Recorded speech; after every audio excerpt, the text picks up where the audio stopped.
The doctor comes in, and this is when you know something's wrong. He like pulls up a chair and he like puts his hand on Tanner. He's like, I'm 99% sure that it's cancer. At that point, we didn't know the stage. He was 25 at the time. The GI was like, it's probably stage 1 or 2 because you're so young. They did scans and it was stage 4. I haven't shared this on social media, but that night, I knew that it was his last few moments. I put Amy Lou next to him. You know, I don't know if she knew what was happening. She reached her hand out towards his hand. Today on the Unplanned podcast, we sat down with Shay Martin, the widow of Tanner Martin, who lost his 5-year battle to cancer this past summer. Tanner made worldwide news when he announced his own death on social media. If you're watching this, I am dead. Now, I don't know about you, but losing a spouse probably is one of the worst things a human could possibly go through. So I wanted to ask Shay about how she's doing, what Tanner's final days were like. We talk about hiring a death doula, how much it costs to have stage 4 colon cancer, as well as having a baby girl with Tanner's diagnosis. I don't know if you watched his video where he announces his death. That's actually the first video that I saw of you guys, and it really took me by surprise because he was so joyful. I know. In the first couple seconds, I'm like, this guy looks like he's so much fun. Like, what is he about to say? And he's like, if you're watching this, I'm dead. And I'm like... And then he laughs. Yeah. Did he tell you that he was going to do that? He had told me that he saw someone make a video announcing their death and that he wanted to do that. So I knew that much. And then I heard when he started to make the video and I was like, oh, this sounds like a private video. So then I just like went in the back and I don't know, was cleaning or something. I thought it was really cool that the video was unedited and that he's giving you notes about, hey, Shay, if you want to cut this out, you can. And yeah. I'm just thinking this, that, and the other. Well, what made you decide to keep all of that in? That video is who Tanner is. He is goofy and funny. He likes the shock factor. So I didn't want to cut any part of that out because that is like wholly who Tanner is and was. Did you wait at all to post that video? I don't know how familiar you guys are with the death process, but I waited until they came and they got him. And then I went to the mortuary later that day and then came home and then I posted it. And then I pretty much got off social media for a week because it was very overwhelming. Holy cow. Sure. Yeah.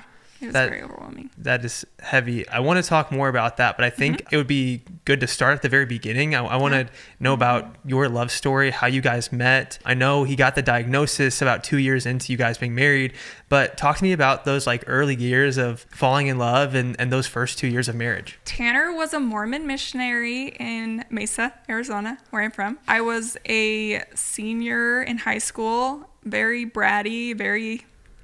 self-absorbed. And he was serving in like the area where I live. And one time he came over for dinner and the way he tells the story is really funny because he was like, yeah, she was too cool to be there with the missionaries. My mom's like, don't you want to stay for dinner with the missionaries? And then Tanner's interpretation of Shay at 17 was, Mom, I have plans with friends. I'm like, wow, you make me sound really bratty. But I mean, I was so. At that time. So that's when we first met. But you didn't stay for dinner. I did not stay for dinner. I had friends to go hang out with, so that's what I went and did. But I was really impressed with Tanner as a missionary because he was just really, really happy. Just really happy. And I'm like, wow, what a cool missionary. What a cool guy.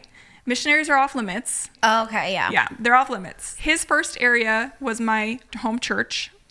And missions are 2 years. So he kind of served in the Mesa area and I would see him around at different times. And then we reconnected after I served my mission. We were Facebook friends and I slid into his DMs because I'm a brave girl. And yeah, so we just reconnected and just kind of stayed friends. And when I would go up to Utah, we would hang out. And then one time our hangout turned into a makeout. And then we started dating. Oh, that's a great story. Yeah. That's a wonderful story. Hang out to make out to dating to marriage. Now I am curious, how long did it take you guys to get married after that initial makeout? After the initial makeout was in January and we got married in October. Let's go. See, every person that we know that's LDS, we're like, I feel like it's like 12 weeks to like maximum 9 months that they wait from like meeting. And I mean, it's pretty impressive. You It's know what you brave. want and you just go for it. Yeah, I'm a marriage therapist and I would not recommend that for anybody. But it worked out for Tanner and I. That's awesome. How old were y'all at that point? So I was 22 when we got married. Okay. He was 23. And what were those first 2 years of marriage like? It was just fun. Like, we were both working full time and also in school full time. We both wanted to go to school to be marriage therapists. So we. Oh, wow. I know. It was fun. We had a very healthy marriage, probably. Everyone assumes that. But no, we're really good friends. I think that's why we stuck it out through such hard times, is because we were such good friends first. But because we had the same major, we took classes together. So Tanner always got good grades because we were taking the same class. You're like, I'm your So tutor. I made sure he did his homework. I'm like, I know what homework you have. Yeah. Wait, that's so funny. Yeah, like, you're getting on to play Far Cry. I know you have homework. I know you have stuff to do. I just did it. Talk to me about Tanner's love of like games, Star Wars. I know he was a big Star Wars fan. He was a big nerd geek. Like, he loved reading. He loved playing Dungeons and Dragons, Warhammer 40K. I don't know how familiar you are with those things, but That doesn't ring a bell. D&D, very nerdy. I've heard of that. I I've know heard of of D&D because of Riverdale. No, what's that show? The Big Bang Theory. I think they play Dungeons and Dragons okay. on that show. Back in the 80s, they thought, like, kids were, like, possessed when they were playing D&D. That's really funny. I know. That's what they made it seem like on Riverdale, I feel like. But Yes. was it Dungeons and Dragons that they were playing? Yeah. Well, you know, that's why Harry Potter was like controversial at first. A lot of parents were worried about their kids getting into witchcraft because they were reading books about wizards and witches. So Abby's mom, as an elementary school teacher, sent home a, release, like you had to sign Parents the thing had if, to if sign- parents would approve the kids reading Being the read book. aloud, Harry Potter. Oh my gosh. And so, yeah, it used to be a big deal. That's crazy. oh, yeah. yeah. It's a big thing. I love Harry Potter. Yes, Harry Potter's great. Harry Potter actually, this is really sweet. His dad read him Harry Potter growing up as a kid every night. And the night before Tanner died, he got out Harry Potter on his phone and was reading it to Tanner. His dad? Mm-hmm. Oh, gosh. Here we go. I know. Me too. Sorry. That just came out of the blue for me. I think I wasn't prepared. I was going to be pregnant. prepared once we got a little further down, but I'm like, okay, wow. I'm sure that was like a really sweet moment for his dad. It was. I was sitting on the couch watching it, and I'm a documenter, obviously, as a content creator, so I snapped a shot of it, and it's really special. Yeah. Talk to me about the diagnosis, because I can only imagine that came out of left field. Nobody was probably expecting that. Mm-hmm. You had absolutely... I'm sure Tanner probably didn't even think that colon cancer was a thing for people in their 20s. So how did all of that unfold? Okay, so in the summer of 2020, COVID, love that for us, he just started to have like bowel stomach issues, and he had issues like sitting down for a long period of time. He was just really uncomfortable. He could never get comfortable. Just a change in his bowels, which is really common with colon cancer. He went to the doctor numerous times. The doctor gave him some medicine and it helped with his like stomach issues, but the issues just like they kept coming back. And so finally they're like, okay, you need to go see a GI, a gastrointestinal doctor. They looked at his gallbladder and his gallbladder was fine. And they're like, okay, we're going to do a colonoscopy because we just can't figure out what's going on with you. And at that point he had started, I don't know how much is TMI, but he had started having a lot of blood in his stool. So anyways, they did the colonoscopy, and I remember sitting in the hospital with Tanner. He's coming off of anesthesia, and you think he's goofy in general. Like, Tanner on anesthesia is very goofy. So anyways, he's coming off of anesthesia, and the doctor comes in, and this is when you know something's wrong. He like pulls up a chair, and he like puts his hand on Tanner's leg. He's like, "Do you go by Tanner?" And I'm like, he goes by Tanner. Like, I didn't say that, but in my head, I'm like, this is weird. What's happening? And Tanner's like, yeah, I go by Tanner. He's like, okay. So This is while he's on anesthesia, like heavily. yeah. I mean, he's coming off of it. Okay. So he's like with it enough to be there for the conversation. But I'm like, what the? H is happening. He's like, hey, we weren't able to complete the colonoscopy because about 10 centimeters into your colon, there was a huge mass and there was a huge tumor. We couldn't get past it. And I was like, I was just in shock. But my shock quickly turned into me crying because you hear tumor and you're like, cancer. And he's like, I'm 99% sure that it's cancer. And so Tanner was just in shock. It kind of took him a little while to start to cry. I was like instant with my emotions. So I was shocked and then cry. And as soon as he called his parents to tell them, he cried. So at that point, we didn't know the stage. The GI was like, it's probably like 1 or 2 because he was 25 at the time. It's probably stage 1 or 2 because you're so young. And they did scans and it was stage 4. You found out that day?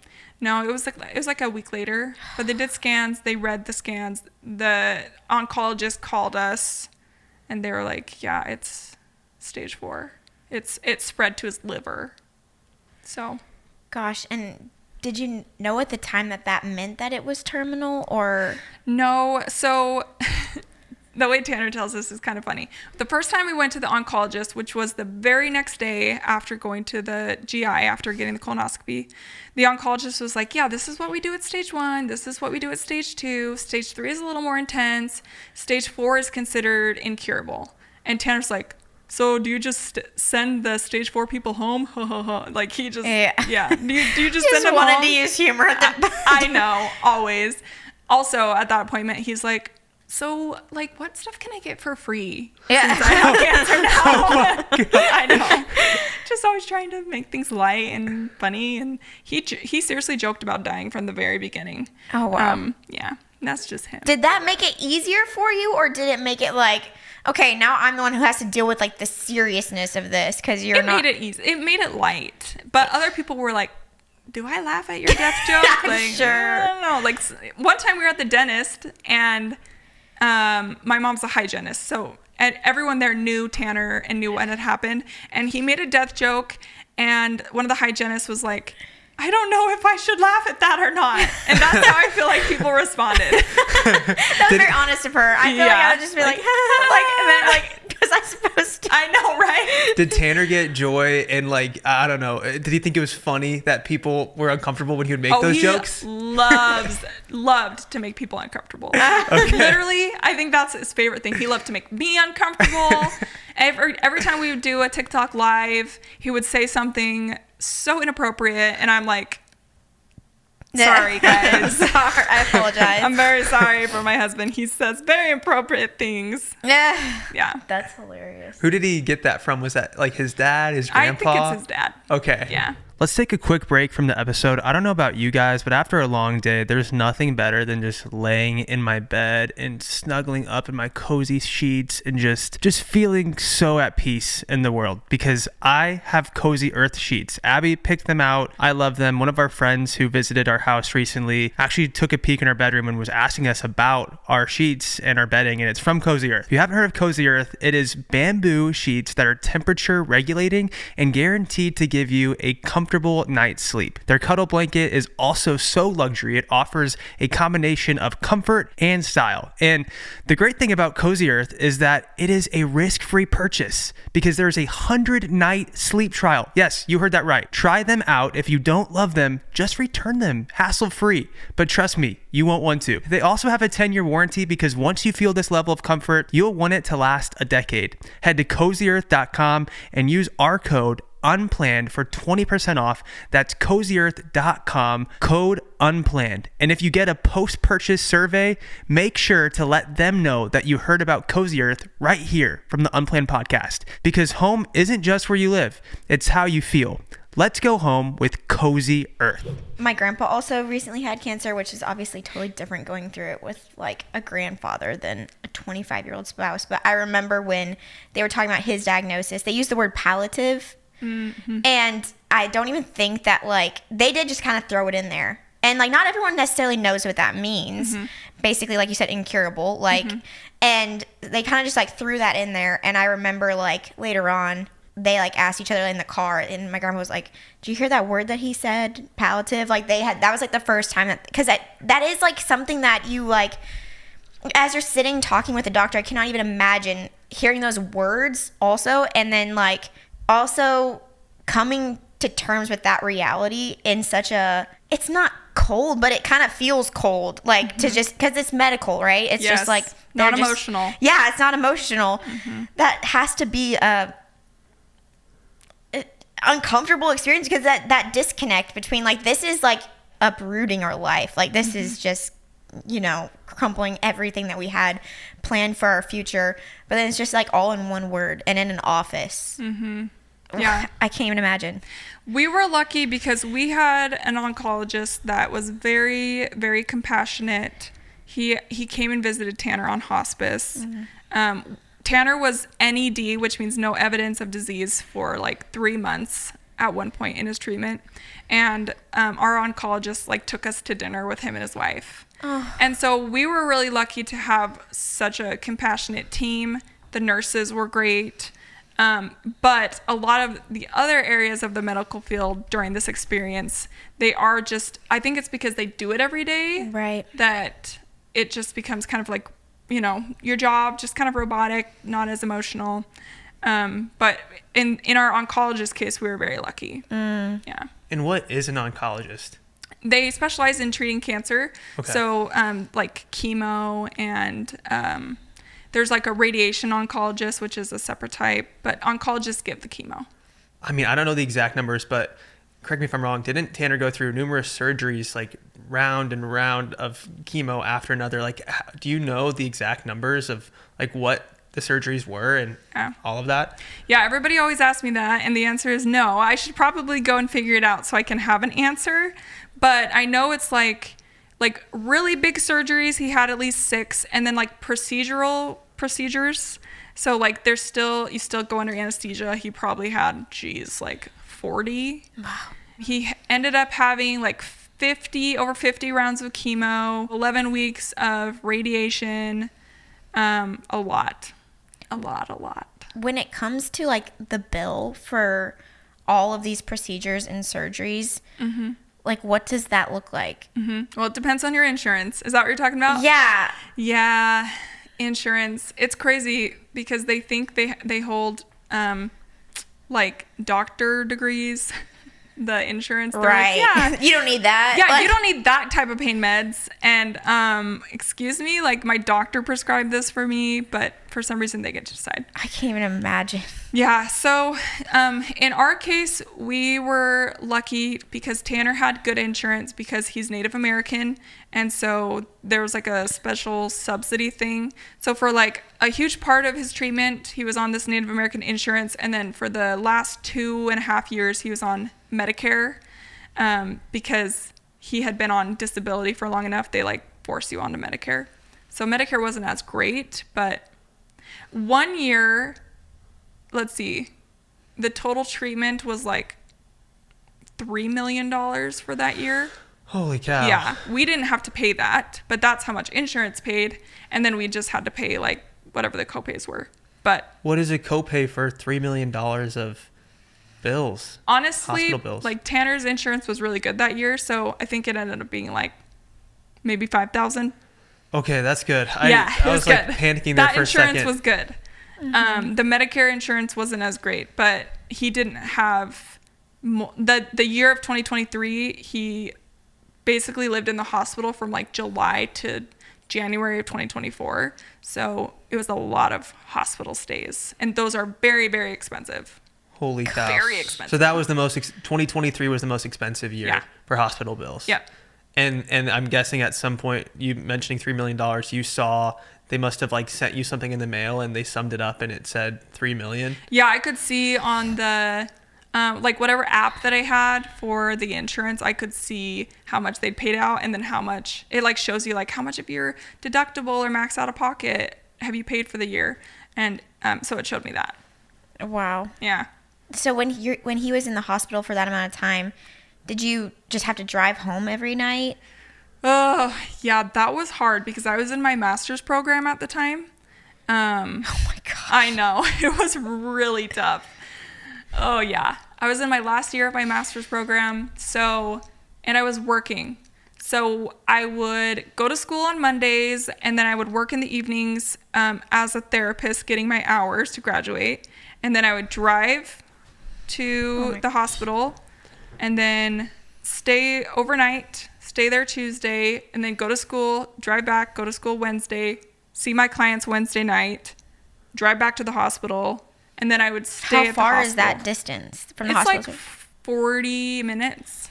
Yeah, 40 minutes. So, yeah, so then Wednesday night through Sunday, I would typically be there every night, just hanging out with him.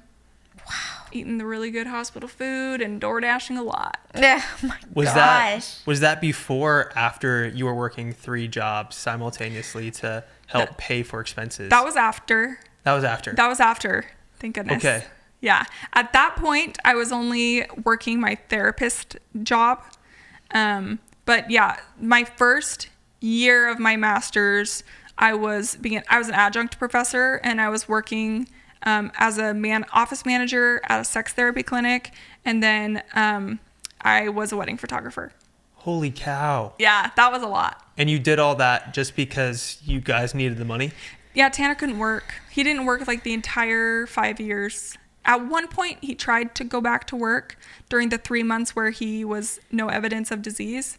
But then he started getting sick, and then we knew something was wrong. So, yeah.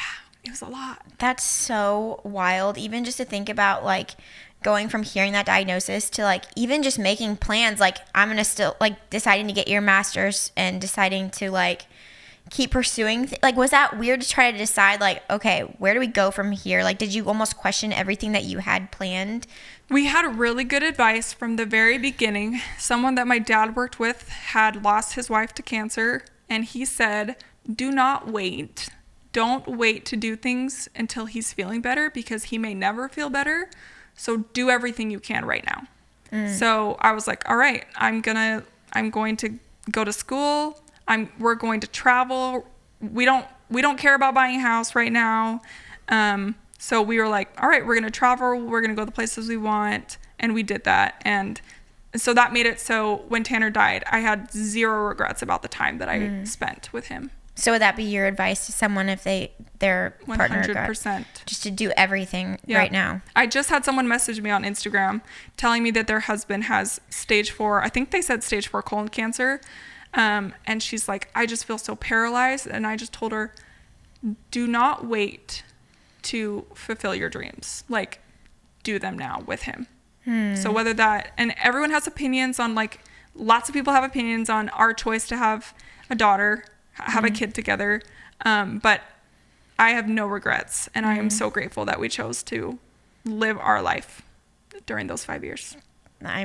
It's shocking to even hear that people feel confident enough to voice their opinions on a situation that they clearly haven't lived. But I'm not surprised. Tell me a little bit about that decision, because we also had Taylor Oldlazil on our podcast like about a year ago, and they also had a child. And I feel like, you know, from an outside, that makes perfect sense to me. But I also am like, in that time, that must be a very heavy decision to make. What was that conversation between you and Tanner like? It was very, very heavy. In 2023, when they found out his cancer was no longer curable, which they say stage 4 is not curable, but sometimes people get lucky. Okay. So at that point, we were like, all right, like, let's just keep doing treatment. And then they were like, it's spread past your liver, so it's not going to be curable. There's always going to be cancer in your body at some point. So they gave him 2 to 5 years to live in 2023. And we were like, hey, what do we want to do with these 2 to 5 years? And Tanner, me too, but Tanner just wanted so badly to be a dad. He had such a good relationship with his dad growing up. And even as adults, they're like these really nerdy best friends. That's so sweet. It is really sweet. So he really, really wanted to be a dad. And I had always wanted to have a family. So at that point, we were like, all right, let's have a kid. And then he got sepsis and was in the hospital from July to January 2024. So we held off on that dream.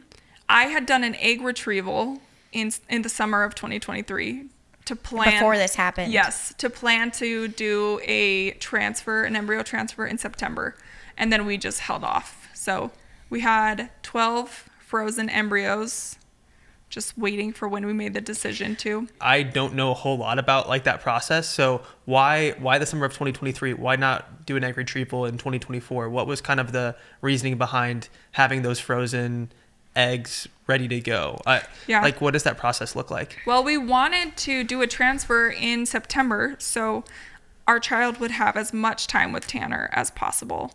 So that was the original plan. And then Tanner was too sick, and I was like, it's funny that I say this now, but it's like, I don't want to have a newborn and have my husband be on hospice. Yeah. Which is literally what I lived. Yeah. Like once we did decide to have a baby. Yeah. So when we made the decision to not do an embryo transfer, we decided if you ever get on treatment again and the treatment is working and like stopping your cancer from growing or shrinking it, then we're going to do the embryo transfer. So fast forward to 2024, he was on a treatment that was working. His cancer numbers were going down. So in July of 2024, we were like, okay, I think we're going to try to have a baby. We are talking about some very heavy topics in today's episode. So will you just take a deep breath with me?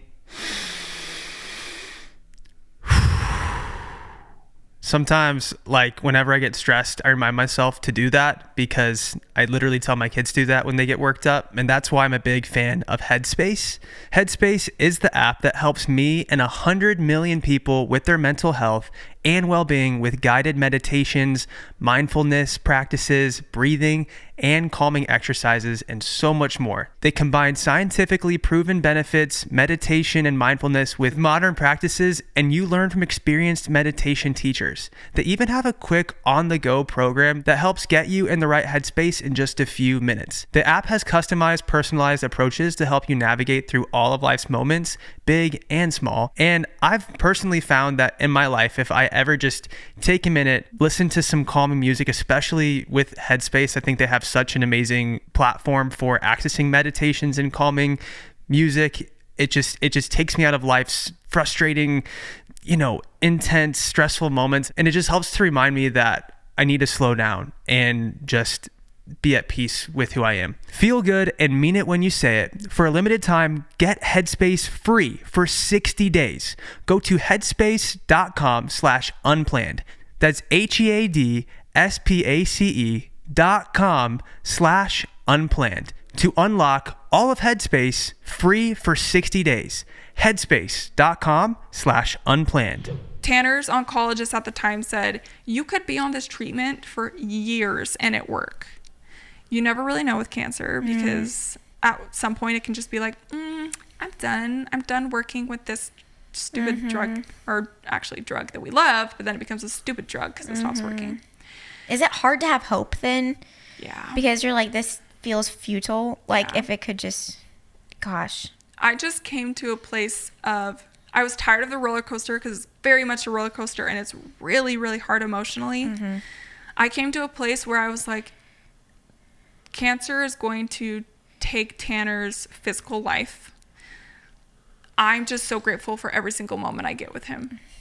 And Tanner, you can tell by his videos, he's a very optimistic and hopeful person. And so his approach was very different than mine. Acceptance came a lot further down the road for him than it did for me. Yeah. He had to fight. Yeah. So maybe that's part of it too. Yeah, and people say like the spirit of the cancer patient, you really kind of determines how long they live. And he has a really strong spirit. So, yeah. That's incredible. With Tanner undergoing chemo and all of these things, was it also like not safe to try for a baby because he has like all these like radiation, all these things going on in his body? So did he almost have to like bank, sperm at like a sperm bank sort of thing, and that's how they ended up, putting the embryo together? How did that work? Yep. So our oncologist was great. Before Tanner started treatment in 2020, he said, hey, you should bank your sperm because a lot of times people will come and become infertile after cancer treatment. Really? Yeah. Okay. Yep. So we banked his sperm back in 2020. That was a fun experience. What was that like? Why do you say that? Because you go to the clinic and they give you this cup. I've never heard anyone talk about this side of IVF. Poor Tanner. He's he's like, the way he describes it is so funny. They're like, they give you this cup and you go into this room and there's these magazines that are meant to help you. You're kidding. I'm totally serious. Wait. Totally serious. And there's this chair. I didn't know this. And it's like covered with like this plastic stuff. And he's like, I could not get past how many butts have been on that chair. And what they're doing. Yes. He's like, he could not do it there. So we had to go home. You had to go home? We had to go home to do it. You're like, I'd rather you not look at those magazines anyway. And yeah, I was just like, I could do that. Yeah. So we went home and did it. And then you have to like bring it back in this like paper bag and everyone knows what's in it. You're when like, you walk we in can there. still make this sexy. Yeah. So that was fun. My goodness. Yeah. So, I've never heard about anyone talk about that side of things, but I always kind of wonder, like, you know what? That involves something different. Did you walk into this room with him, or did he described it to you? I mean, I walked in there with him at the beginning, and then I was like, I'll leave you to do your thing. And I'm like, all right, I'm going to go sit in the waiting room. And then he came out, and I'm like, that was quick. And he's like, I can't do it. I can't do it. He's like, I'm out. Yeah. I'm out on this. Do you still have access? So we use his sperm to make the 12 embryos. So we have the 12 embryos. We don't have a sperm anymore. We just have the 11 embryos and Amy Lou, my daughter. Aww. So sweet. Yeah. So of the 11 embryos, do you know which ones are like girls and boys? Yeah. No way. Yeah. And so they just give you, they're like, all right, here's this piece of paper and just read it. It'll tell you all about your kids. Yep. So you can pay to get testing done on the embryos. It's genetic and chromosomal testing. So they like grade the embryos and like the healthiest to the least healthy. So we had, I think we had 6 boys and 6 girls, which I will not be having 12 kids, but that's what we have available. Wow. Yeah. No way. Yeah. So did you and Tanner ever have the conversation of having another kid, like in addition to Amy Lou? Yes. So we've had that conversation numerous times, and it's pretty much always been the same. He has just said, if you feel like you want to use the embryos later in life, I'm okay with that. And if you feel like you don't want to, I'm okay with that too. So I don't know what the future will hold for me. For now, I pay for them every month just to keep them there and keep them alive. Oh, that's something I didn't think about. It's like an embryo subscription. You pay to keep them in a freezer. It's $85 a month. Whoa. Yeah. Wait, that's shocking. That is shocking. I would have thought it's just like a one and done. You pay the money up front and you're good. But I guess the freezers are probably expensive.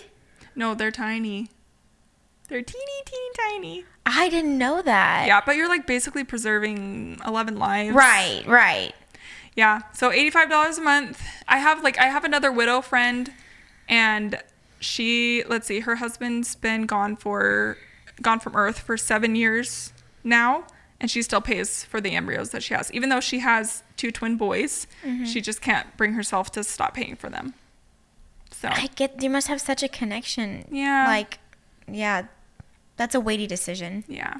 Having a daughter, you guys got to decide that you wanted to have a daughter, right? Like that was a decision that you made. Talk to me more about that, because I think that's super unique, and I think the story behind it is really cool too. Deciding for a girl. Yeah. So I really wanted a girl for my own selfish reasons of having a little best friend and getting to dress her up, because that's really fun. But some more academic reasons. Like I taught child development at the university, and so I had a lot of knowledge about kids growing up without a specific gendered parent. And the research shows that a son growing up without his dad, the statistics were not great. Okay. And a daughter growing up without her dad, the statistics are still hard, but same gendered kids typically need their same gendered parents the most. Okay, I'm just talking about like academically what the statistics say. Yeah. There are always outliers. Right. Yeah. Right. There are always people that grow up without a dad and they are totally fine. But we were just basing it off of like statistics. That was the most information we had available to us. So, yeah. And making that decision to have a baby, you both knew at that time that Tanner wasn't going to be around for very long, right? Yep. Yeah, we knew. We didn't know how long. At that point, let's see. In 2024, by the time she was going to be born, it would have been 2 years from the time they gave us the time frame of 2 to 5 years. Wow. So they were like, okay, like, we could have 3 years together. And then Tanner's treatment stopped working, so we knew it was going to be shorter than that. This was when you were already pregnant, or? Yeah. We were already pregnant. And you mentioned that like people were giving unsolicited opinions. I'm curious, Always. what were these ideas? Was it in your real life, or was it? Or was it just people online? No, it's just people online. Yeah, well. Yeah. What, just like- imaginary people. I'm curious, what were they saying? I mean, they were like, that's so selfish to bring in a child into the world when you know the parent's going to die. And I mean, I would say that's the gist of what people say is like, oh, that's so selfish. There's no point in even giving. I don't understand why somebody would say that. I guess they don't have to take accountability for saying something so out there, but I mean, likely I thought like, these people are probably hurt people. Yeah. Maybe they grew up with a single parent. And so they were like, why would you like knowingly put a child in that scenario? Yeah. So that was just my thought. Like maybe they're just a hurt person. But I knew that I have a lot of love to give Amy Lou, Tanner's family, my family, and Tanner, even if he's not on this earth, we all have a lot of love to give her. And so I know she's going to be okay. Yeah. And I feel like her growing up knowing that her dad loved her so much and then having the community and all the different men in your life. Like I want to say I heard in an interview, you mentioned your brothers being there too. So having all these like father figures in her life, I have no doubt that she's going to grow up like knowing that she's so loved. Yeah. Yeah. I 100% believe that. From my family, Tanner's family, Tanner has a lot of really close guy friends that have deemed themselves, let's see, we got a gunkle, which stands for gay uncle. We got a gay uncle. We're familiar with gunkle. Yeah. We love him. He actually was the pianist at Tanner's funeral, and he combined Star Wars songs and church songs together. That is cool. Oh my He's very talented. That takes someone that's like knows what they're doing with music. Yes, he's very talented. He's actually going to release those songs in like I think 4 days on Spotify. Wow. Yeah. Okay. Yeah. So I'm That's really excited. cool. to I have know them. that there's a whole community of people that are like stoked for that. Oh, so many people asked him to record that That's because amazing. it was so good. So we have his gunkle, and then we have like other friends from high school and college and his mission, and they want to be uncles to her too. That's Was that so sweet. special getting to tell his family? Yeah. I'm so emotional all the time. I'm just thinking Yeah. about telling his mom that. Yeah. Like, ugh. I don't know if you've seen the video, but she like screams when we tell her. My parents knew because we live in their basement apartment, so there's no way I could hide IVF from my parents. But Tanner's parents didn't know. Oh, wow. Yeah, they didn't know until we got pregnant, and we waited until I was 10 weeks pregnant Wow. to tell them. Wow. And they were just shocked. Why the wait? Just want to make sure everything was like. Yeah, I just wanted to make sure everything, I didn't want to give them another loss, You look at you thinking about them. Well, me and Tanner, Yeah. we didn't Wow. want them to experience another loss. So, Gosh. which I mean, at 10 weeks, it's still really early, but yeah. I just wanted to take a second to thank a sponsor of today's video, Hiya. We have been giving our children Hiya children's vitamins since they were 2 years old. They are obsessed. If you've watched our show before, you would know that our kids like the Haya vitamins so much that they even refer to them as candy. But here's the thing. Typical children's vitamins are basically candy in disguise, filled with 5 grams of sugar, unhealthy chemicals, and other gummy junk growing kids should never eat. But that exactly is why Haya was created. A superpowered chewable vitamin formulated with the help of pediatricians and nutritional experts. Haya is pressed with a blend of 12 organic fruits and veggies that are supercharged with 15 essential vitamins and minerals. Are you tired of battling your kids to eat their greens? Haya now has kids' daily greens plus superfoods, a chocolate flavored greens powder designed specifically for kids. It's packed with 55 whole food ingredients to support brain power, development, and digestion. Just scoop, shake, and sip with milk or any non-dairy beverage for a delicious and nutritious boost your kids will actually enjoy. Again, Abby and I are huge fans of Haya. We've been giving the vitamins to our kids ever since they were of age, 2 years old. They love decorating their bottles with the stickers, and the same multivitamin that more than 1 million kids and parents love are now available with Disney's The Lion King, with a new Lion King unboxing experience, including Lion King bottle and Lion King stickers. We've worked out a special deal with Haya for the best-selling children's vitamin. Receive 50% off your first order. To claim the deal, you must go to hayahealth.com/unplanned. This deal is not available on the regular website. Go to hayahealth.com/unplanned and get your kids the full body nourishment they need to grow into healthy adults. Being pregnant with someone that's a patient, like very much undergoing, like also being a caregiver and having to, like, what's that like? So I think this experience will describe it perfectly. When I went to the hospital to get induced, I pushed Tanner in a wheelchair into the labor and delivery. You're like, here we Here are. I am with, like, I'm, let's see, almost 9 months pregnant, and I'm just like pushing my husband in the wheelchair into labor and delivery. That does describe it. Please tell me you had a somewhat easy pregnancy? My pregnancy was pretty easy. I was really tired, but it wasn't horrible. Wow. Taking care of Tanner while he's going under, chemo and surgeries, and you said there was 40 surgeries that weren't even major surgeries where he underwent anesthesia. That must have been a lot to do all of that while you're pregnant with a baby. It was a lot. I think of every day, it's gonna make me emotional, but every day getting on the ground when I'm pregnant and helping him put on his compression hose, because they're really, really, really freaking hard to put on. They're so tight. And every day I'm like pregnant and I'm getting on the ground and I'm helping him put on his compression hose. And I would say all the time, I don't know how much longer I'm going to be able to do this, but I did it my entire pregnancy. I know, I don't know how. I mean, I do know how. God helped me. But I think back and I'm like, I don't know how. But I did it. That's love. That's a lot of surgeries, a lot of operations. Like, I can't even... I've just never been a caretaker for someone like that. I know, like, I've had grandparents die of cancer, but I was also very young and I didn't know what was going on. I never saw them in their last days because I think my parents didn't want me to be freaked out. They wanted me to, like, remember this healthy, vibrant version of them. But I did notice, looking at, the order of how things went on TikTok, you could really see Tanner's face change and his body change, and he lost a lot of weight. What was the day-to-day care like for him while his body was, slowly dying?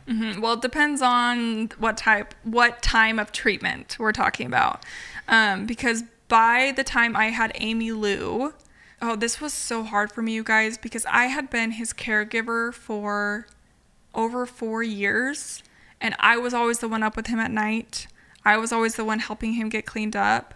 And then I had my daughter, and I had to take care of my baby.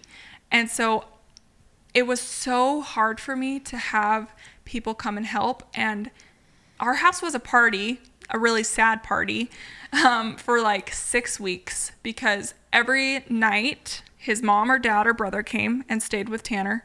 My mom slept in bed with me to help with Amy Lou. And it was so hard. It was so hard because I had taken care of him for so long, and to not be there at night was really hard. It was really, really hard.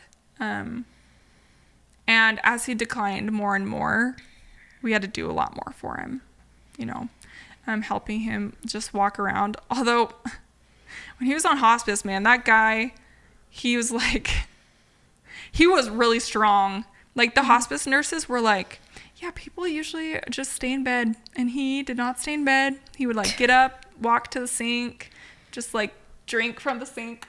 Like he was a very strong-willed guy. Yeah. Wow. When did he make the TikTok video talking about, you know, what to do if someone in your life is experiencing a terminal illness? I saw this video pop up, and it wasn't, I want to say it was a repost, because I think at the time it was posted, it wasn't like a fresh one. But Tanner was talking, I think he mentioned like Rhett and Link from Good Mythical Morning, how they had like imposed some ideas they had on a friend of theirs that was dying of cancer, and how they both say now that they regretted that. And Tanner was basically telling people in this TikTok video how you need to show up with people in your life the way that they need you to show up for them, rather than imposing your ideas, like or maybe the things that would make you feel better about their terminal illness. I mean, do you know when exactly he filmed that? I just thought it was a really interesting video. That sounds like, is it his long video where he talks about death? Yeah. And his thoughts on death? Yeah. Okay, yeah. So that was probably filmed in, the first TikTok video we ever posted was in September of 2024. And like literally we posted 3 videos on a Saturday, and they went viral, and we had like 10,000 followers in 24 hours. So that was shocking. That video specifically was probably filmed in late October of 2024. Because it seemed like he'd processed a lot. Like he's talking, a thinker. Yeah, he was talking about death like he was scared, but then he was also excited. Like he looked at it as an adventure, and I thought that was so interesting. I also, now that I know that his dad read him Harry Potter, it makes me think about the Dumbledore quote from Harry Potter, where Dumbledore literally says that you know, death is actually the next adventure. So yeah, I mean, he just had like such a positive attitude about it, but then it was just like his fears and his worries were so real, because he was saying in this video how he wanted to be like mentally present and not be like, I think he mentioned his grandpa, who wasn't like cognitively there for his last days. What, like, did that wish come true? Oh yeah, there's some quotes from Tanner, and I'm not sure if I should say them on here. You can cut them out if they're inappropriate. But literally, let's see, 30 minutes before Tanner died, his dad and brother were watching Indiana Jones, and Tanner had taken some edibles earlier in the night to help so he could like just his body be more at peace. And 1, he said, wow, I'm so high right now. And then 2, he said, friggin' Nazis. Gosh, I know. Okay, so that's 30 minutes before he died. Why did he say freaking Nazis? Because it was the Indiana Jones where there's Nazis in it. Oh, yeah. Okay, that makes sense. Friggin' Nazis. And then he went like to the air, like he's beating up the Nazis. Did that like him taking the edibles, did that help him not feel so much pain? Because I read in a news article that they were trying ketamine and fentanyl and all these things, and it wasn't working. Like it was like his nerves were fried. Yeah, Tanner was an anomaly for hospice. The hospice experience, unfortunately, was not peaceful for us. I think for most people it is, but his nurse was like, I have given him more drugs than I have given anyone, and he would not knock out. Like he wouldn't sleep. They would be giving him all of these pain meds and all of these like things to help his body just be peaceful, and he would not sleep. I guess now that you bring up that video, man, he did have a strong will to just be present, and he friggin' did it. I mean, I just think, let's see, he died on a Wednesday. I think it was a Wednesday morning, and on the Sunday before, someone from our church came over to visit. Tanner was butt naked. He did not want to wear clothes. No. And I was like, Tanner, Nick is here. He's going to see you naked. And he's like, I don't care. Nick will be fine with it. He just like did not care. So you know what? I think he got his wish. He was pretty freaking cognitively present.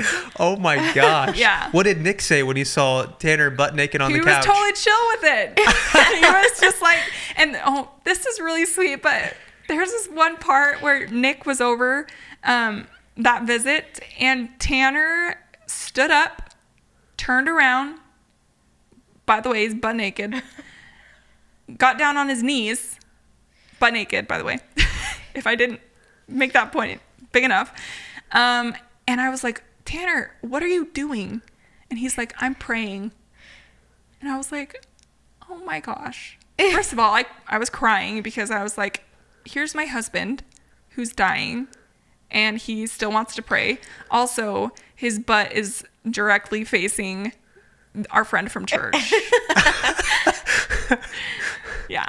There was a comment I noticed on TikTok where this lady was like, I wish I could give Tanner 10 years of my life so that he can have 10 years with his daughter. That. So many people said stuff like that. So that was like a pretty common thing, like a pretty common comment. You guys would see that. Yeah. And I wish for that too. I know you guys are members of the LDS Church. Like, in what ways did it strengthen your faith, as well as which ways did you feel like it like hurt your faith, if at all? Yeah. When Tanner was diagnosed, somebody sent me this talk by one of our church leaders called Faith to Not Be Healed. And basically in the talk, it talks about how this young man had cancer, and this church leader asked him, do you have faith not to be healed? Because that almost requires more faith than being healed. And so I had that in my mind from the very beginning of Tanner's diagnosis. And I asked myself that a lot. Like, do I have faith for Tanner not to be healed? Will I still have my faith if he is not healed? And through the whole entire process, becoming comfortable with death and dying, I have seen God so present in death and dying. Wow. We had a death doula. I don't know if you've ever heard of that. What? Never heard. I didn't know that was a thing. Yeah. So we have a birth doula, someone that helps a child be born into this life. And we have a death doula, someone that helps you leave this life. Wow. So we had a death doula. Tanner had a death doula. She was also very helpful for me as well. What type of things did this death doula do? So there's a lot of non-medical things that have to do with dying. A lot of paperwork. Advanced directives. There's something called a PULST, which is basically your wishes for your medical intervention wishes. So there's all these documents. She helped us figure that out. She helped us plan Tanner's funeral. At that point, when we first started meeting with her, we had already purchased our burial plots, and Tanner had purchased his funeral package. Doesn't that sound so like... It sounds like it should be fun, but it's not that fun. Sounds kind of messed up. Sounds really depressing. We just package, like they're trying to like... Package. I don't know, yeah. Which is like just 3 easy payments of $10,000. Oh my gosh. Yeah, pretty much. Yeah. I don't understand that. That makes Sorry. Matt so mad. That actually does piss me off. But the funeral people are really, really tender people. They're really, at least in my experience, they were very, very wonderful people. This episode of the Unplanned podcast is brought to you by Wild Grain. In life's heavy moments, the last thing you want to do is plan dinner or cook dinner. And that is why I am a huge fan of Wild Grain, you guys. Abby recently actually cooked up some croissants that Wild Grain sent us, and they smelled so good. Wild Grain is the first bake from frozen subscription box for artisan breads, pastries, and fresh pastas. Plus, all items conveniently bake in 25 minutes or less. Unlike store-bought, Wild Grain uses a slow fermentation process that's easier on your belly, richer in nutrients and antioxidants, and made with simple ingredients you can pronounce. Their boxes are fully customizable, and they're constantly adding seasonal and limited time products for you to enjoy. This fall, treat yourself and your loved ones to warm sourdough breads and seasonal baked goods with Wild Grain. Rumor has it they have apple cider donuts and pumpkin cinnamon biscuits. So get them before these seasonal items sell out. For a limited time, Wild Grain is offering our listeners $30 off the first box, plus free croissants in every box when you go to wildgrain.com/unplanned to start your subscription. You heard me. Free croissants in every box and $30 off your first box when you go to wildgrain.com/unplanned. That's wildgrain.com/unplanned. Or you can use promo code unplanned at checkout. Don't miss their seasonal products. We did a death meditation at one point. It was like a 40-minute meditation about dying and just what happens to the body as you die and kind of the process of dying after, what happens to your body after you die, which was really interesting. I'm a therapist, so I love meditation stuff. So that was really interesting. I'm pretty sure Tanner fell asleep, and I was probably present for that. Tanner, I think, definitely fell asleep for that. But I was present for it, and it was really interesting. And one time we had a meeting with the death doula, with Tanner's parents, with my parents, where she gave us the opportunity to basically get everything off our chest that we needed to. Wow. Because when Tanner, at the time, we would say, when Tanner dies, we want to make sure that there's no regrets. And common regrets are not saying things like, I'm sorry, not saying things like, not saying I love you enough, stuff like that. So we had that meeting and made sure we said everything we needed to. Yeah. I'm thinking about how many people like have lost a loved one and wish that they would have been able to be, not that this is like a positive, you know what I mean? Like, I don't even want to make this sound like a good thing. I'm grateful for, I understand what you're saying. Yeah. I have widow and widower friends that they will say, I'm grateful for the way that it happened because, you know, I have some friends that had sudden losses. They lost their spouse suddenly. And they're like, man, I'm grateful that it was sudden. I'm grateful that it wasn't sudden and that I had so much time to prepare for it and that Tanner's family had so much time to prepare for it and that Tanner had time to prepare for it. Also, I feel like I wouldn't want my own death to be long drawn out like that. Wow. I'm surprised to hear that. It's really, really hard to see someone's body just happen, you know, to die like that. It's really hard.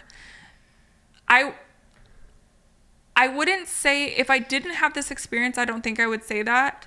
But I try to live my life so intentionally every day now. So if that does happen, I will be okay. Although now that I have a daughter and her dad is an angel, that is harder for me. Yeah. Yeah.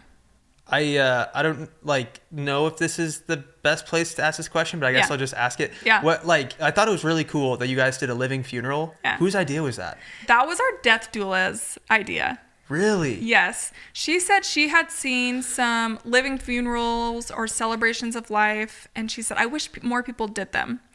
And then Nick, who I talked about earlier, he went to this event where, I don't remember what, it was some kind of like ancestry event, and he met these people that film someone's life story.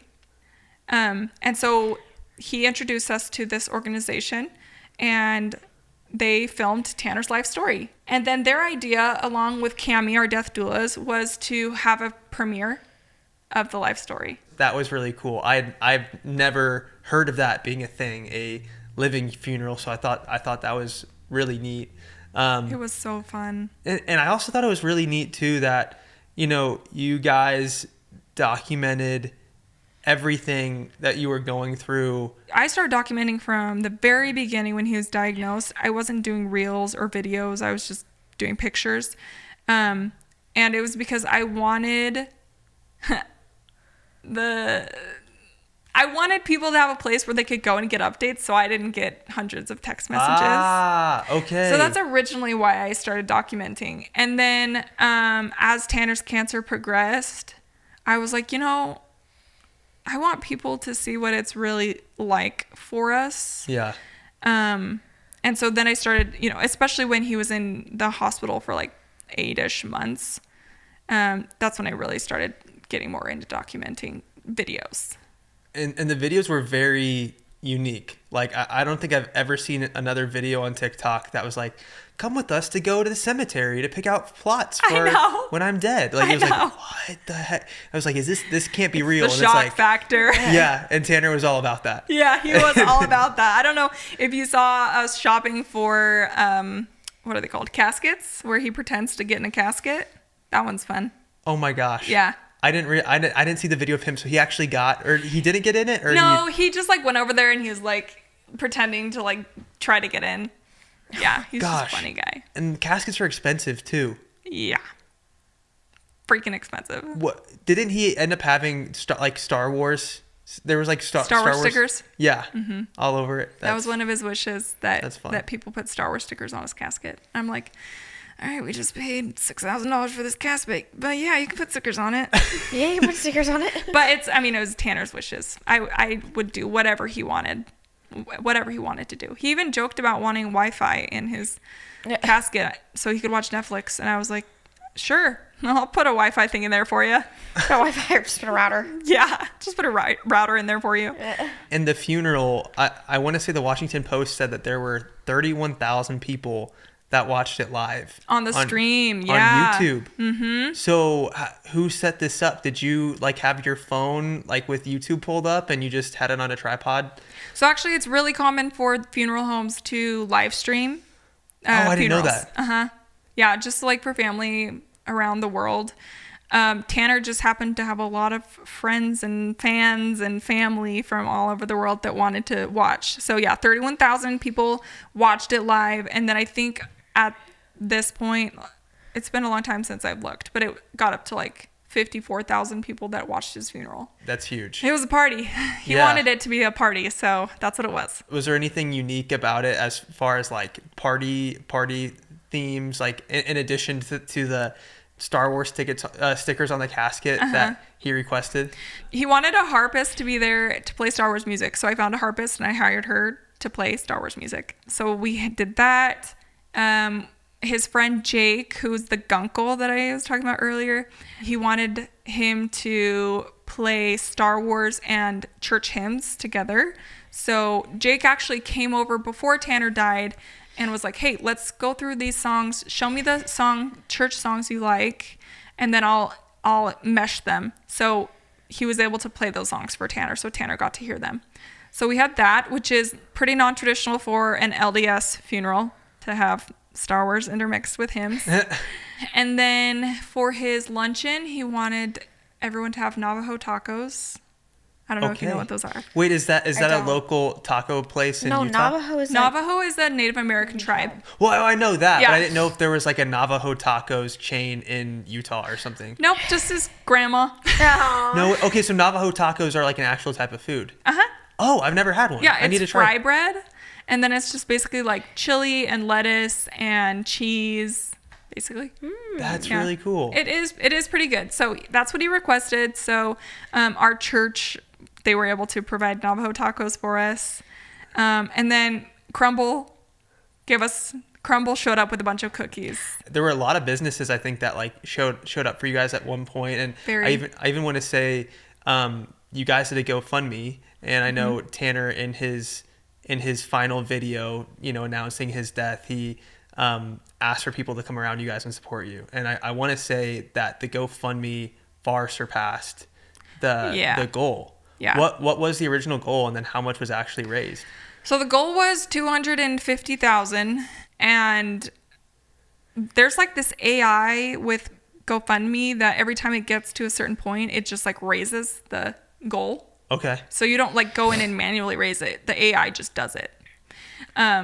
So yeah. So the original goal was $250,000. It got it up to I think like $830,000, and once it got to $500,000, I was like, all right, this feels. First of all, I did not look at the updates because it felt weird to be focused on money when Tanner just died. So I didn't look I didn't look at the updates, and I asked my family to not tell me because I didn't want to know. Yeah. But at the point after Tanner's funeral and I looked, I was like, okay. And at a certain point I said like, all right, anything over $500,000, we're going to donate half of it. because that just felt like the Tanner thing to do. Yeah. So, we made a scholarship fund to award a almost full ride scholarship at Utah Valley University for the Family Science Department, which is both of our majors. And then we have another amount set aside for just to donate to like nonprofits that feel right. It's beautiful to see just community come around you, support you. Obviously what you're going through, I mean, nobody can understand unless maybe someone who's been through a similar situation could understand. But just to see so many people, donate to the GoFundMe or just say something nice on social media. As like an individual from the outside looking in, I'm like, wow, it just gives me hope for humanity.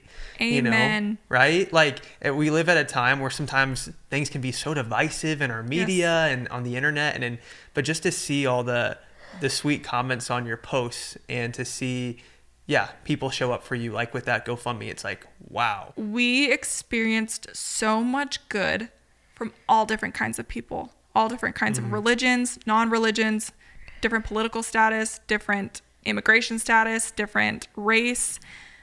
And like, I really believe most people are good. There was something I was going to say and I forgot it. Oh my gosh. It's okay. Come back to me. Sorry, I have so many questions. That's fine. I just want to know, like, what were those final moments like? Yeah. Oh gosh. Because it must be the most surreal thing. Like you said, Tanner had just taken some freaking edibles. Oh, that's what I was gonna say. And was saying freaking Nazis and. Wait, can I pause really quick? Yeah. That's what I was gonna say. I thought of my thought.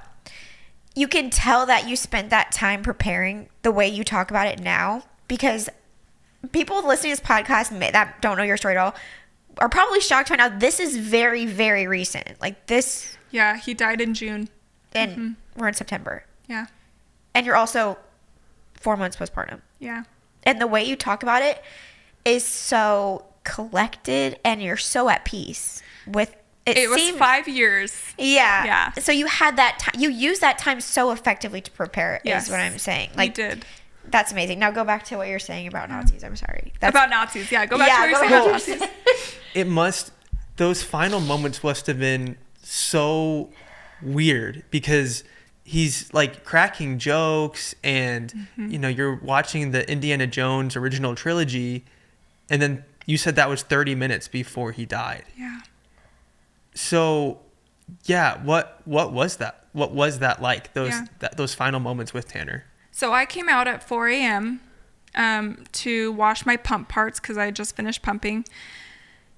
And Tanner was awake. He was sitting on the edge of his bed.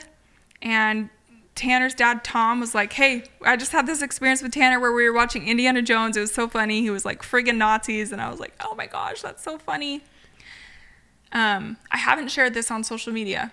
But that night, I told my mom when I was going to bed, I don't know why, but for some reason, I'm getting this feeling that tonight Tanner's going to die. And it doesn't make sense to me because he hasn't gone through what's called the active dying phase. There's like passive dying and then there's like active dying. And when you get into active dying, you go into basically a coma and your body's shutting down. He never went into that until maybe like 5 minutes before he died.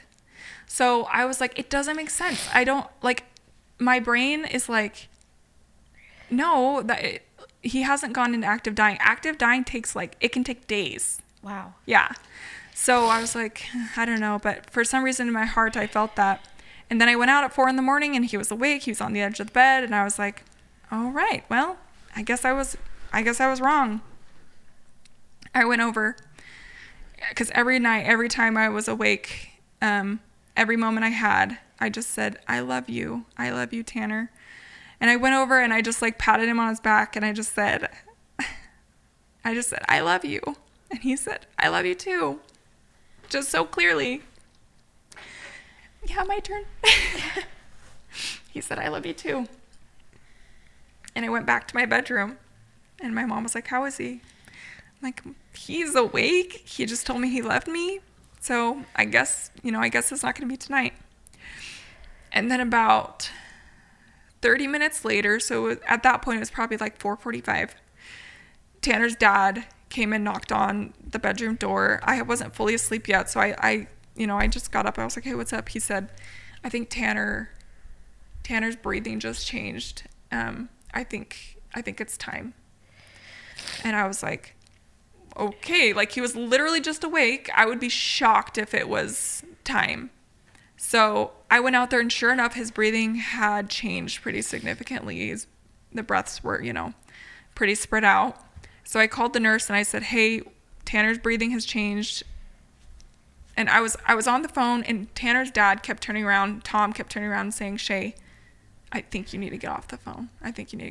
And the nurse on the other end of the line was like, his breathing just barely changed. Like, this takes hours to days. And I was like, okay. And then finally I was like, all right, we'll call you back. And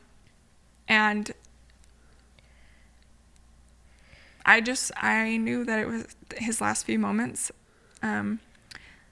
So my mom went upstairs and got my dad and my sister and my brother-in-law. My sister and brother-in-law were living with us at the time. And we all came downstairs. We got Amy Lou. We got our dog Luke. I put Amy Lou next to him. And it was really sweet. She reached her hand out towards his hand. I don't know if she knew what was happening. And his breathing was really slowing down. And my dog Luke, at one point, jumped. Like, physically, he jumped. He startled and he looked back at Tanner. And that was Tanner's last breath. So I think Luke either felt his heart stop or felt his spirit leave his body, his soul leave his body.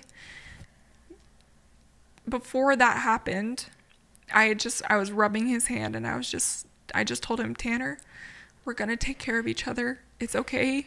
You can go. I'm going to take care of your family. That was something he was really worried about. And then he took his last breath, and it was peaceful. And his brother and his parents were there. His brother really had a hard time. I was probably the most prepared mentally for his physical departure. The hardest part, after that point, the nurse came. She was shocked that it happened so quickly. And I was able to, I don't know how familiar you guys are with this process, but I was able to give him his final bath, which basically is just like wiping him down with towels. And I just wiped his face, and I just kept telling him, like, oh, I love you so much. You can cut this part out if you want, but seeing the recent experience with the Kirk family, I personally am not a fan of, you don't have to include this because it's very controversial, but I saw her stroking his hand and just saying over and over, I love you, and I know how that is, and I felt so much grief and sympathy for her because I did that with Tanner when I was just stroking his face when I was washing him and just telling him over and over, like, I love you so much.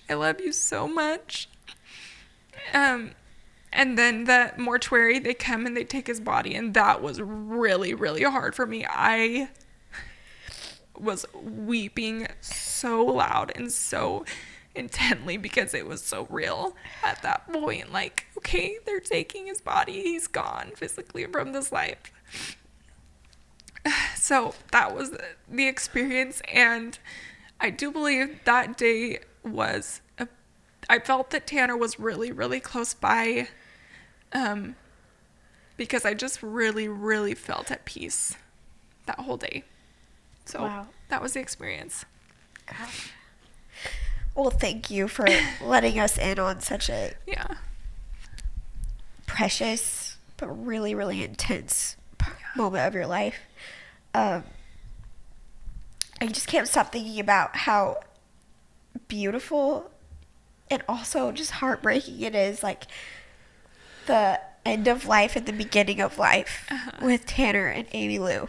And like almost like that is the hope that we can have in all of this. And it's so beautiful. And yeah, just walking through that funeral process with your spouse at such a young age, like it could probably feel unfair, I imagine. Yeah. But the way that you share his story is such an inspiration. It's such a light. And I'm curious how you plan to do that for Amy Lou, like in her future, to keep his story alive and real for her. Yeah. Well, one of the things that we were blessed to do was have Tanner make videos and buy gifts for her. And we have this charm bracelet, and we have, I think, 21 charms. So every year I have a charm that he chose to give to her. So we have that. We have videos of him reading stories. We have videos just from him in general. A video of him singing happy birthday for her to listen to every year. A birthday plate for her to eat on every year. So we have that. And then I was such a documenter that she can just watch all these videos of her dad and see what he's like. Yeah. Yeah. And I don't ever plan on stopping talking about him. Even if I remarry someday, I'm going to still talk about him. I'm glad you bring that up, because that's something I think about. You guys had to be so intentional, which is a unique gift in your situation, that you had time to like think and prepare for things that a lot of times it just happens, and then you just have to collect the pieces afterwards. Did he ever, because we even jokingly among ourselves are like, what would you do? Like, what was that? Like, I can't even imagine, like, in the reality of your situation, having a conversation like that is. Because I feel like so many it's like, I'll come back and haunt you if you, like, what is that like? If you sleep with someone else, I'm going to freaking haunt you. I know. That's what I tell Matt. I'm like, my ghost will come back. So Tanner, so we have the goofy Tanner, then we have the serious, very sweet Tanner. So serious, very sweet Tanner is like, I don't want you to be alone for the rest of your life. I want you to find someone to love and that will love you in this life. Goofy Tanner would say, well, and he did say, yeah, you can remarry, but he has to sleep at the foot of the bed. Like a dog. 1,000%. That is a direct quote from Tanner. He also said, when we are buying our burial plots, it can be a double deep, meaning like 2 caskets can be on top of each other. So it can be a double deep and also a side by side. So we got a side by side. So he can be here, I can be here. But they can also be double deep. So someone can be buried like on top of the casket. And he was like, you better not bury him on top of me. I was like, so he's just, he was Tanner in both of those scenarios where he's just like really sweet and thoughtful. Like, I want you to remarry. I don't want you to be alone. And he has to sleep at the foot of the bed. Yeah. When did he make the comment about you can't put his casket on top of mine? When we were buying the burial plots in 2023. Do you have to decide that before? Like, if it can be double deep? Double deep. Because does it just have to get buried deeper? Yeah. See, there's other things I just haven't thought about. I know. Like, who thinks about that stuff? Oh, my God. Not normal people that are in their 20s. Right. And how does it work with, like, okay, think about it. If you rent an apartment, you pay monthly rent, right? Like, there's no monthly rent at a cemetery. Nope. So then, like, is there like a contract for, okay, we won't mess with this land for 200 years? Or like, what does it say? Like, how long That's a really good question. Maybe I should read the contract I signed. I didn't. But, I mean, from what I know, it's just ours. Yeah. Yeah, it's just ours. People, I don't know if you saw, but we have a headstone bench. Both of our names are on it. I cannot tell you how many times I get the comment, what if you remarry? And my answer is, well, I want to be cremated so they can split my ashes. I don't care. I want to be cremated, but also, like, I made the decision then, who knows? I reserve the right to change my mind, but at this point, I want to be cremated, and so they can split my ashes. Did your experience make you want to, like, with Tanner, make you want that option? Cremated? Yeah. I've always wanted to be cremated just because of it's more ecological friendly. I was thinking that too. Yeah. Wow. Your lived experience at 29 is vastly different from most people at 29. Yeah, I would say I'm like an 80-year-old woman in a 29-year-old body. I'm sure, like, in a lot of ways, you have lived experiences that just, like, no one at that age usually has. Yeah. I'm just sobbing. That's fine. Because you're so articulate and, like, inspirational. Aw. And I just know that, like, my life has changed from hearing your story. And I know that so many other people probably feel this way that are listening. But the thing that just keeps standing out to me, I just keep thinking about how to be known is to be loved. And, like, the part that made me just, like, crumble in the car on the way here rewatching Tanner's video, his final video that, like, so many people saw on TikTok, when he was like, it's gonna make me cry. It's fine. He's like, don't give her knickknacks. He's like, she's gonna want to keep them so you feel like you appreciate them. But it's going to stress her out because she's not going to know where to put it. And he, like, really expanded all that because he knew exactly he knows me how so well. that was going to make you feel. But then also, on the flip side, you thinking about how those donor funds, like, how he'd want that to be spent. And that's still motivating your actions because you knew him so well. And it's just, like, it's changing my heart, too, because I just know that, like, so many marriages would be benefited by that message, including my own. Like, that's what I see in you and Tanner is just, like, to be known is to be loved. And it's just so beautiful. And I'm going to think about that for a long time now. I think that's, like, one of the best compliments I've ever been given. Thank you. I mean it. Shay, it has been so good getting to talk to you, hear your story, hear Tanner's story. Where is the best place people can stay in touch with you? What's the best place people can connect with you? I'm most active on our Instagram. Need to work on our TikTok a little bit. But Tanner and Shay, that's our Instagram and our TikTok handle. I feel like we could talk for hours and hours and hours, but I know you have a little beautiful baby to get back to. Yeah, we already made her sit for so long and talk. Well, I feel like I could be so open to you guys. You have a presence that feels very authentic. So I felt like I could be very authentic with you guys. So thank you. That's really nice. Thank you.